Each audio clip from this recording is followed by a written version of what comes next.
Au sommaire de cette actualité, nous ne sommes plus qu'à quelques jours de la fête de Tabaski. À cette occasion, la population se mobilise dans tous les coins pour se préparer. Les détails dans ce journal-là.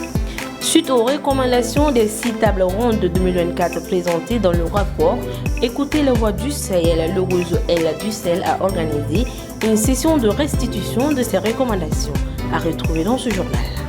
Mesdames et messieurs, bonsoir et bienvenue dans ce JT hebdomadaire sur Actuel Média.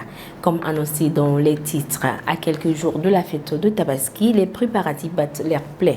Les vendeurs et les tailleurs sont très sollicités tandis que chacun, homme, femme et enfant, s'active pour se procurer de nouvelles tenues afin de briller lors de cette célébration. Cette année, des différences notables émergent par rapport aux années précédentes.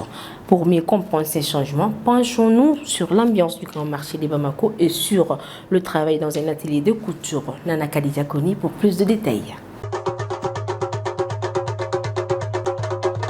Depuis des semaines, les populations du district de Bamako préparent activement la fête de l'Aïd el-Kébir ou Tabaski.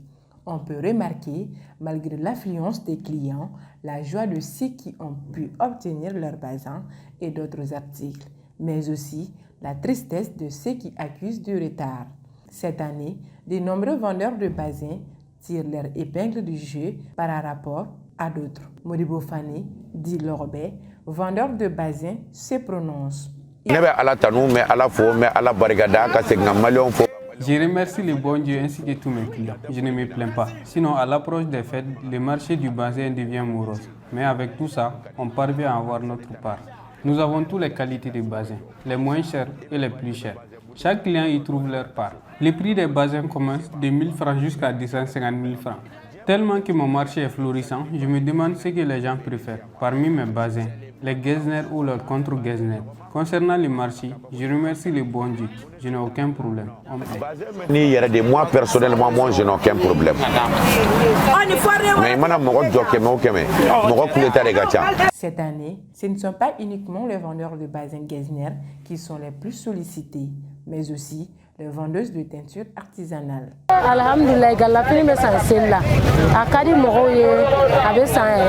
Dieu merci. À l'approche des fêtes, les bazins teintés sont aussi sollicités.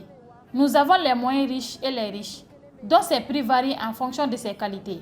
Les riches sont à partir de 10 000 francs CFA et les moyens à partir de 1 000 francs, 2 000 francs, sinon plus. Lors des fêtes, nous rendons grâce à Dieu, car nous parvenons à avoir notre mieux. Les clients viennent jusqu'à 7 jours avant la fête, parce qu'on ne fait pas de modèles compliqués avec. Pour faire plaisir aux clients de la dernière minute, certains vendeurs ont opté pour des stratégies plus simples malgré le coût. Nous vendons toute qualité de bazin, mais notre base sont les bazins ordinateurs. Avec les pierres, ces bazins n'ont pas besoin de modèles compliqués. Pour les vieilles, elles ont juste besoin de couper son cou et les jeunes filles pourront faire en jupe ou en robe. Actuellement, seuls les ordinateurs sont les plus sollicités, car à la dernière minute, les tailleurs ne prennent pas les habits, donc c'est plus simple et joli.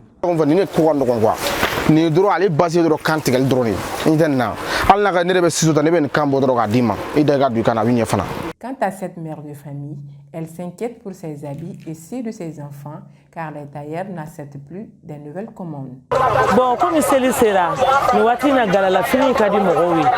on est à 0 pas de la fête, beaucoup préfèrent les bazins teintés. C'est plus ancien et c'est ce que je préfère. Et je me demande même si le tailleur va les prendre, vu que c'est la dernière minute. Mais je vais négocier quand même. Nous demandons aux vendeurs de faire une réduction pour que chacun y trouve sa part.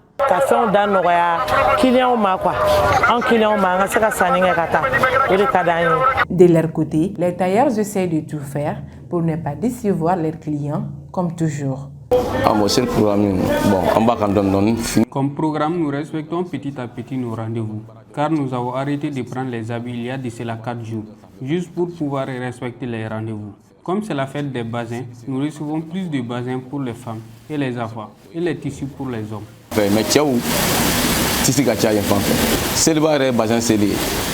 Le Mali est considéré comme le principal pays du bazin, même si ce tissu n'est pas produit localement. Il est notamment utilisé de plusieurs occasions, et plus particulièrement pendant les fêtes comme celle de la Tabaski. Comme chaque année, vendeurs de basins et tailleurs se démarquent par leur grande clientèle.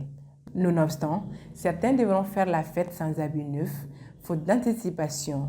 À titre de rappel, la fête de cette année est prévue pour le vendredi 6 juin 2025.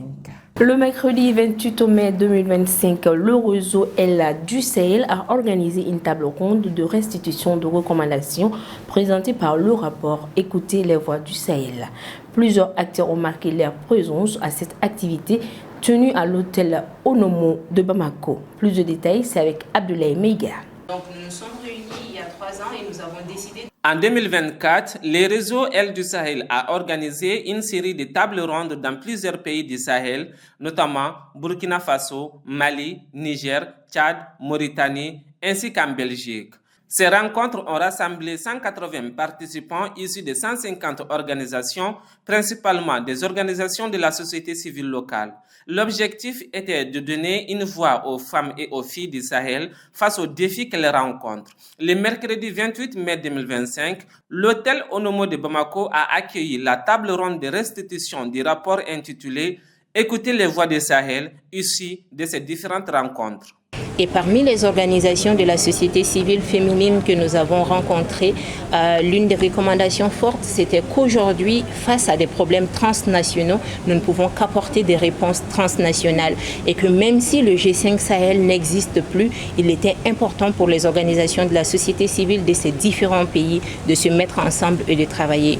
Une autre recommandation, c'était adressée aux bailleurs de fonds pour qu'ils restent, malgré les divergences politiques, dans la région du Sahel pour continuer à appuyer les organisations, pour continuer à assister les populations. Cette table ronde organisée par Elle du Sahel a réuni des représentants gouvernementaux, des organisations de la société civile, des mouvements de jeunesse, des réseaux de femmes du Mali et de la région sahélienne, ainsi que des experts en genre, paix et sécurité. Participer à ce genre de cadre, ça nous permet, nous, OSC, non seulement de nous surpasser, d'être considérés, d'apporter nos idées, de mettre nos avis sur la table, d'en discuter et trouver des solutions adéquates pour endiguer aux différents problèmes dont nous sommes confrontés au quotidien dans notre travail.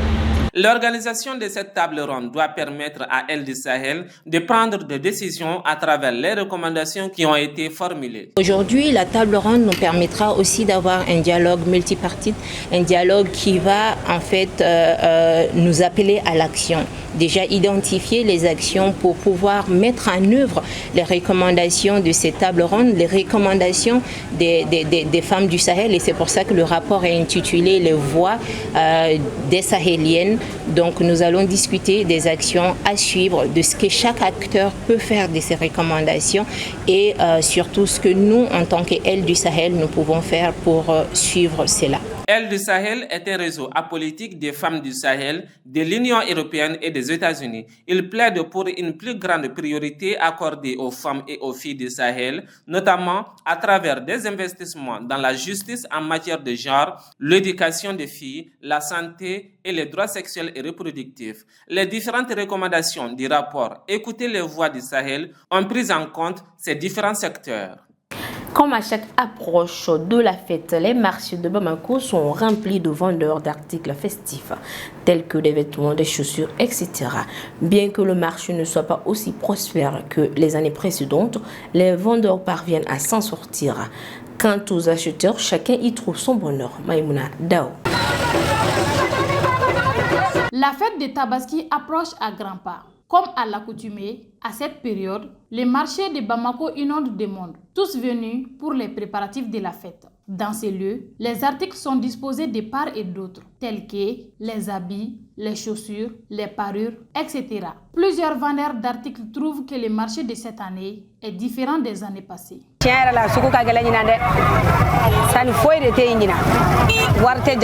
Il y a beaucoup de différences entre cette année et les autres années. Tous les articles sont chers cette année. À l'heure pareille, on pourrait vendre plusieurs articles. Mais maintenant, les gens n'ont pas d'argent.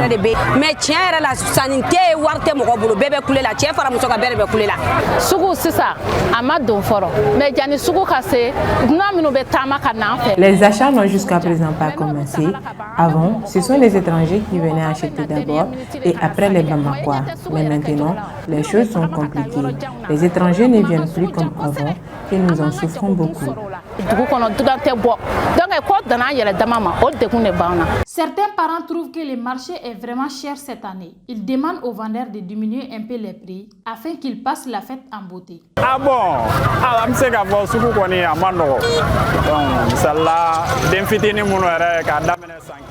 Les articles sont chers. Imagine 5 000 francs ne peut pas acheter un habit pour un enfant d'1 an. Dans ce cas, comment acheter pour un enfant de 3 ans?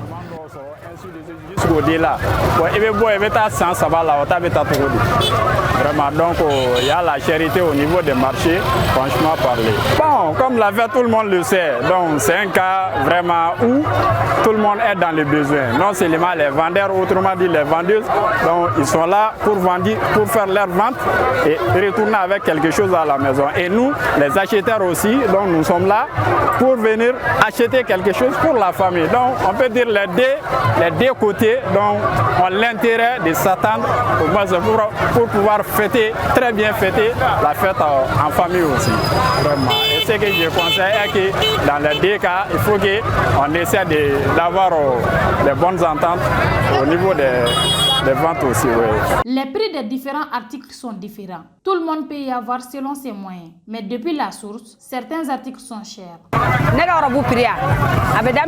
Mes robes sont vendues à 7 500 francs, 8 000, 9 000, même à 10 000 francs CFA.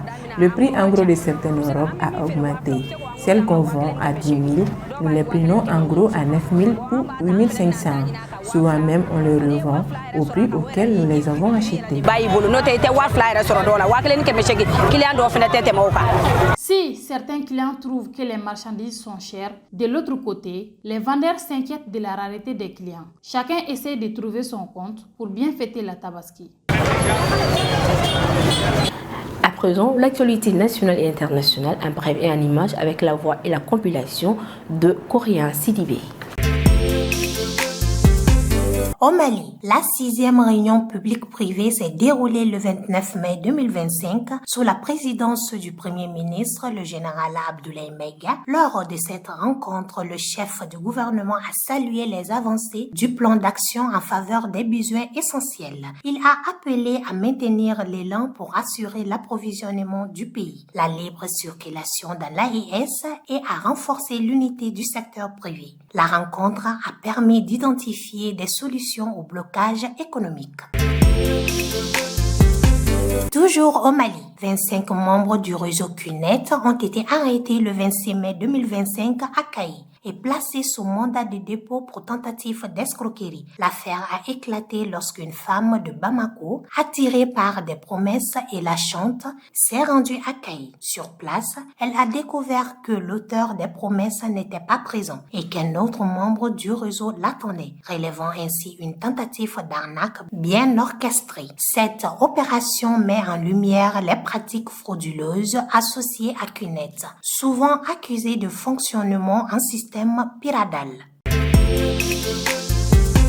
Actualité hors de nos frontières, le Soudan fait face à une forte résurgence du choléra, avec plus de 2500 nouveaux cas et 172 décès en une semaine, surtout à Khartoum. Depuis la déclaration de l'épidémie en août 2024, plus de 60 000 cas et 1600 décès ont été enregistrés. La guerre civile a détruit plus de 75% d'infrastructures sanitaires, aggravant la situation, notamment avec le retour massif de déplacés sans accès aux eaux potables. Malgré l'appui de l'OMS et de l'UNICEF, la crise sanitaire reste critique.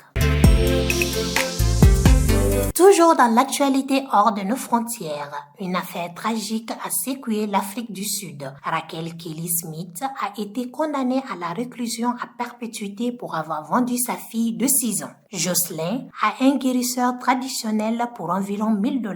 Son compagnon, Jacquin Apolis, et son ami Stefano Van Rijn. ont été condamnés à la prison à vie pour trafic d'êtres humains et enlèvement. Malgré des recherches intensives, Jocelyn demeure toujours introuvable. Ce drame met en lumière la gravité du trafic d'enfants en Afrique du Sud, où plus de 17 000 enlèvements ont été signalés en un an.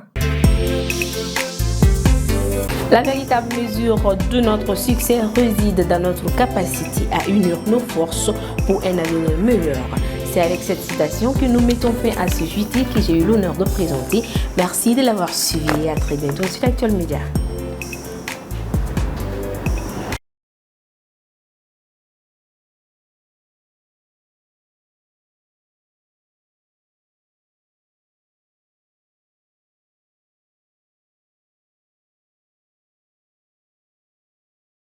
La prestigieuse Université d'excellence est UTG, première université qui offre la formation robotique et électronique révolutionnée au Mali.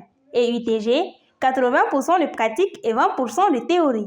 Elle oriente surtout les jeunes vers l'entrepreneuriat, ce qui fait que 70% de ses étudiants deviennent des entrepreneurs. Sistra Technologies est une société de prestation de services et de commerce, évoluant dans le domaine des nouvelles technologies de l'information et de la communication, la fourniture de matériels biomédicaux, la bioinformatique. L'École supérieure de commerce ESC Mali School of Management, l'école qui forme les leaders de demain, elle se distingue comme l'une des meilleures écoles de commerce de la sous-région. ESC Mali est réputée pour l'excellence de ses formations qui préparent efficacement les étudiants à devenir des entrepreneurs et des managers compétents.